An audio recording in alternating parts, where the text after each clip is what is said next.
কেমন আছিস মা? সবকিছু ঠিকঠাক আছে তো? হ্যাঁ, সব ঠিকঠাকই আছে। মা রাখো তো, একটু পরে কথা বলছি। তুমি এখানে? আর আমি তোমাকে সারা বাড়ি খুঁজে খুঁজে ক্লান্ত হয়ে গেছি। কেন, কি হয়েছে? এরকম করতেছো কেন? কি হয়েছে মানে? নর্মালি তো তুমি এত সকালে ঘুম থেকে ওঠো না, তাই ভাবলাম তোমার আবার শরীর খারাপ করলো কি না। আমি একদম পুরোপুরি ঠিক আছি। আর কিছু বলবা? আচ্ছা, নিচে চলো। আমি এখন নিচে যাব না, ওয়েদারটা খুব ভালো লাগতেছে। তুমি যাও, তোমার না অফিস আছে? তুমি না গেলে আমিও যাবো। ঠিক আছে, দাঁড়িয়ে থাকো, যেতে হবে না। ও যাবা? সামনে। কি ব্যাপার, তুমি উঠতেছো কেন? উঠবো না কেন?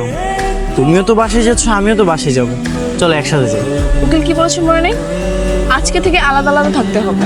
তো কি হয়েছে? তো কি হয়েছে কি আবার?